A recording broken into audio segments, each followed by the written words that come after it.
This channel does not promote any violent, harmful, or illegal activities. All content provided by this channel is meant for an educational purpose only.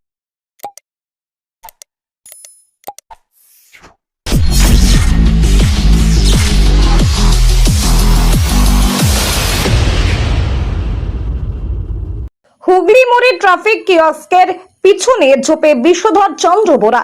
বাচ্চারা ঘুড়ি ওড়াতে গিয়ে সাপ দেখতে পায়। Traffic police পরিবেশ প্রেমী চন্দন Clement Singh কে খবর দেয়। চন্দন সাপ উদ্ধার করে। সাপ দেখতে হুগলি মোড়ে ভিড় জমে যায়।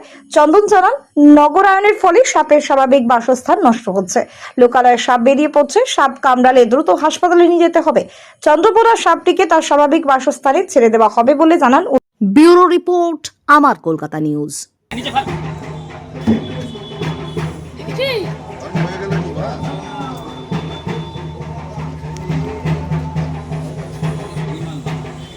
কি পুরুষ সাপ না স্ত্রী সাপ? কি পেয়ার আছে নাকি?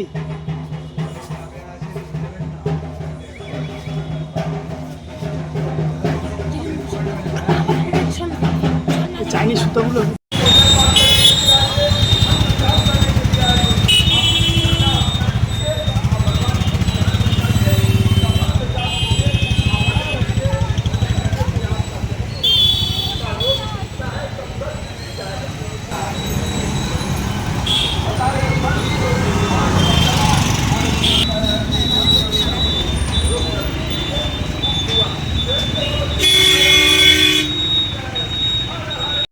ট্রাফিক গার্ড অফিসের পিছনে একটা ঝোপ মতো হয়ে আছে, সেখান থেকে একটি চন্দ্রবোরা দেখতে পেয়ে স্থানীয় বাচ্চারা আমাকে ফোনে যোগাযোগ করে। আমি এসে সাপটিকে উদ্ধার করি এবং সাপটা যে জায়গাটায় ছিল সেটা যখন তখন যে সমস্ত বাচ্চারা ঘুড়ি ওড়ায় টোড়ায় বা ওখান দিয়ে যাতায়াত করে যখন তখন কামড় হয়ে যেতে পারতো, খুবই বিপজ্জনক ছিল। এবং সবচেয়ে বড় ব্যাপার হলো যে প্লাস্টিক ফেলে ফেলে স্তূপ হয়ে যাচ্ছে জায়গাগুলো, এবং সেখানে যে গর্ত থাকছে, গর্তটা খুব সুন্দর থাকছে।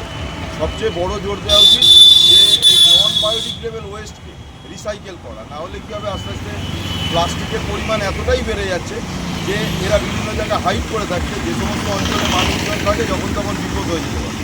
এবং আরবানাইজেশনের জন্য এদের যে স্বাভাবিক বাসস্থান ক্রমশ নষ্ট হয়ে যাচ্ছে, এটাও অত্যন্ত জোর দেওয়া দরকার।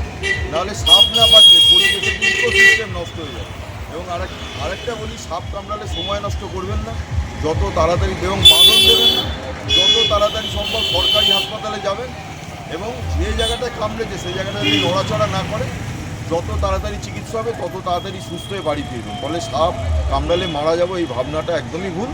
এখন পলিভ্যালেন্ট ভেনাম, যে কোনো সাপ কামড়ালেই ভেনোমাস নেই, সেগুলো একই ধরনের ওষুধ দেয়, এভিএস। ফলে চিন্তার কিছু নেই। সাপ কামড়ালে আশ্বস্ত করতে হবে যে না, আপনি ট্রিটমেন্ট হবে এবং সুস্থ হবে।